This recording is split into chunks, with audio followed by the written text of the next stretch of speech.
এবং এইরকম উন্নাসিক অপদার্থ মুখ্যমন্ত্রী তার প্রশাসন পায়নি। আপনি দেখেছেন সবগুলো অতিথি বাংলার বাইরের লোক গোড়াস্তায়, তাদের এত বড় মৃত্যু ঘটেছে, সংখ্যা 25 অব্দি যাবে। কোনো হেল্পলাইন নম্বর নেই, কোনো ডিটেলস নেই।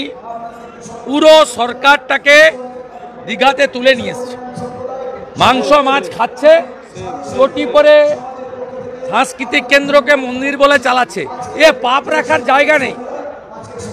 জগন্নাথ দেবের মূর্তি ঢুকিয়েছে আর চটি পরে ঘুরছে, তো ধ্বংস হবেই। দাদা, এতগুলো মৃত্যুর জন্য কাকে দায়ী করবেন? মমতা ব্যানার্জি, কারণ উনি বলেন আমি সব 294টায় আমি প্রার্থী, একটাই পোস্ট, বাকি সব ল্যাম্প পোস্ট। যা হবে দায়িত্ব আপনার। কতগুলো হোটেলে এটা হলো, যৌতুকগৃহ বানিয়েছে কলকাতা এবং বিশেষ করে বড় বাজার এলাকায়। 9:10 আমি এক স্যান্ডেলে দিয়েছি, 9:30 প্রধানমন্ত্রী শোক প্রকাশ করে তার রিলিফ ফান্ড থেকে কম্পেনসেশন ঘোষণা করেছেন। আর সি ইজ রিলাক্টেন্ট চটি চাটা চাকর বাকর ভাতাজীবীদের নিয়ে ফুর্তি মারাচ্ছেন দীঘাতে। শিশু রয়েছে শুভেন্দুদা, হাইড্রোলিক ল্যাডার এত কোটি কোটি টাকা খরচ করে কেনা হয়েছে, সেটা নামানোই গেল না, সেটা কাজ করলো না, মানুষ ঝাঁপিয়ে ঝাঁপিয়ে পড়ে মারা গেলেন। সেই ছবি দেখা গেল, উপর থেকে ঝাঁপিয়ে কে এর উত্তর দেবে? উত্তর কে দেবে? উত্তর কে দেবে? পশ্চিমবাংলায় মানুষ ভোট দিতে পারে, আর যারা ভোটও দিতে পারে না তারা তো নিজেদের 500 টাকায় বিক্রি করে।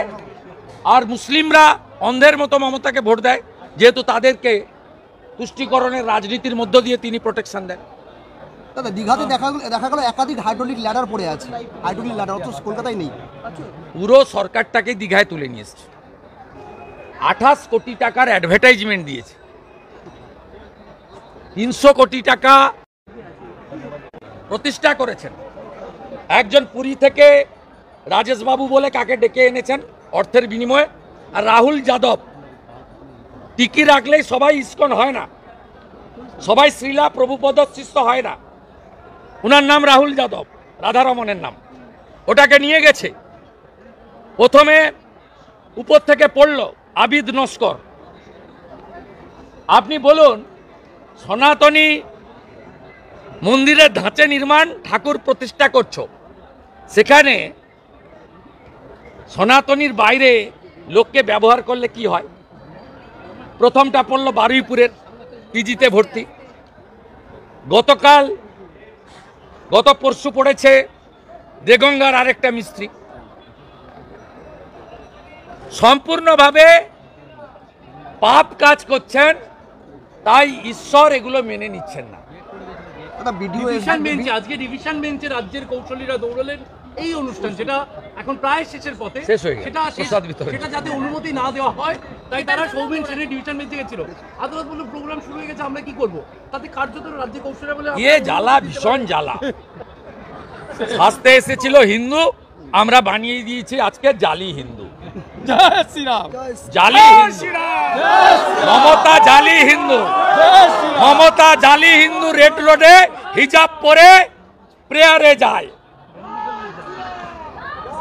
মমতা মহাকুম্ভকে মৃত্যু কুম্ভ বলে, মমতা হিন্দু ধর্মকে গান্ধা ধর্ম বলে, মমতা জালি হিন্দু।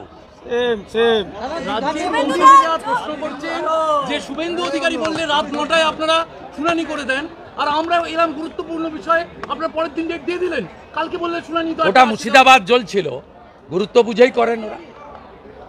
এমন অনেক উদাহরণ রয়েছে। আমি বা আমাদের কারো করা মামলাতে বিচারপতিরা রাজ্য সরকারকে অনেক সুযোগ দেয়, রাজ্য সরকার সে সুযোগ কাজে লাগাতে পারেন না। আর বিচার প্রক্রিয়া হয় তথ্য প্রমাণ এবং বিষয়বস্তুর গুরুত্বের উপরে দাঁড়িয়ে। কোনো ব্যক্তির মমতার সেবা করার জন্য সঞ্জয় ঘোষকে পরাজিত করতে হবে, কল্যাণ ব্যানার্জিকে রাজ করতে হবে, যা চিৎকার চেঁচামেচি করে কিছু হয় না। সর্বানন্দ মহারাজ বলছেন 50 জন অন্তত যদি বিধায়ক আমরা পাই যারা সাধু, তাহলেই একমাত্র সনাতনী কার্যক্রমে। এটা একমাত্র বিজেপি পাঠায়। পার্লামেন্টের দিকে তাকিয়ে দেখবেন, সেখানে অন্তত 10 জন সাধু যারা উপযুক্ত তারা সেখানে নির্বাচিত হয়ে গেছে। সেই কারণেই সবচেয়ে অন্যতম বড় সন্ন্যাসী যোগী আদিত্যনাথজি ভারতবর্ষের সবচেয়ে বড় রাজ্যের মুখ্যমন্ত্রীর দায়িত্ব নিয়েছেন। সাধু সন্ত সমাজ যদি দেশ সেবার কাজে রাজস্থান, উত্তরপ্রদেশ, মধ্যপ্রদেশের মতো এখানেও এগিয়ে আসেন, বাবা বালকনাথের মতো, উমা ভারতীর মতো, সাধ্বী নিরঞ্জনা জ্যোতির মতো, আমি অন্তত বাংলার একজন হিন্দু হিসেবে স্বাগত জানাবো। আপনি সুকান্ত মজুমদার আমন্ত্রণ নিয়েও যাচ্ছেন না, কিন্তু দিলীপ ঘোষ তিনি কাল বিভিন্ন আমি সংবাদ মন্তব্য মাধ্যমে জানিয়েছেন যে আমি আপনাকে বরাবর বলেছি যে হিন্দুত্বের প্রশ্নে আমাকে প্রশ্ন করবেন, আমি বলবো। বিরোধী দলনেতা, সরকার, সরকারের ব্যর্থতা, সরকারের ত্রুটি বলবেন, আমি প্রশ্ন করব। ভারতীয় জনতা পার্টির ব্যাপারে আপনি দলের দায়িত্বশীল লোককে প্রশ্ন করবেন, তিনি উত্তর দিবেন, বা দলের স্ট্যান্ড যদি ঘোষিত হয় তাকে সমর্থন করার দায়িত্ব আমার। কিন্তু কোনো ব্যক্তি তিনি কি করবেন, কি করবেন না, কি বলবেন, কি বলবেন না, সেসব উত্তর আমি দেব না। আমি একজনেরই বক্তব্যের প্রতিক্রিয়া দিই, একজনেরই বক্তব্যের পাল্টা বক্তব্য দিই, একজনেরই বক্তব্যের ত্রুটি বিচ্যুতি ধরে দিই, একজনেরই মিথ্যাচারকে আমি কাউন্টার করি। তার নাম হলো মমতা ব্যানার্জি, আর উত্তরদাতার নাম হলো শুভেন্দু অধিকারী। আমি আর কারোর ব্যক্তিগত বিষয়, তার মন্তব্য, তার চলার ধরন, তার কাজের ধরন, প্রেম প্রীতি ভালোবাসা, রাগ বিরহ দহন, এসবের উত্তর আমি দিই না, ভবিষ্যতেও দেব না।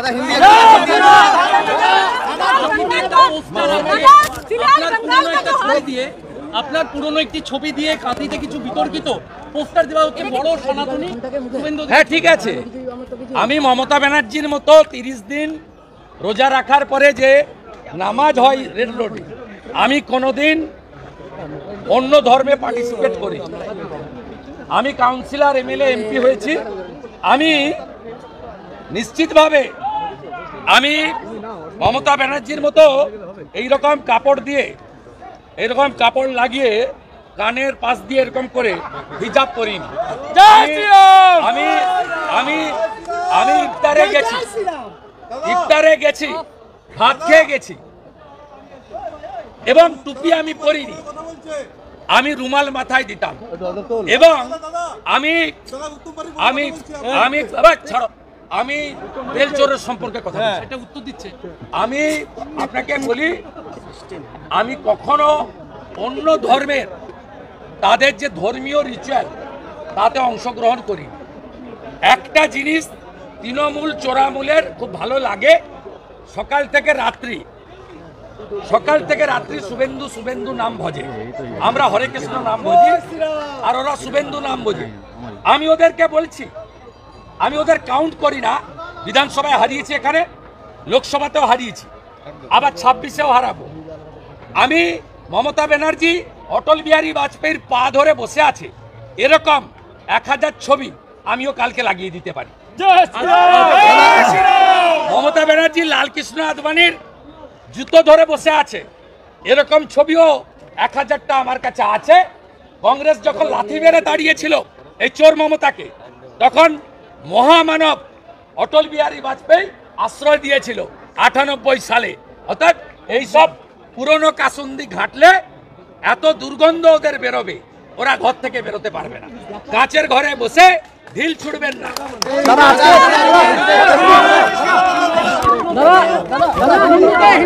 হিন্দি দাদা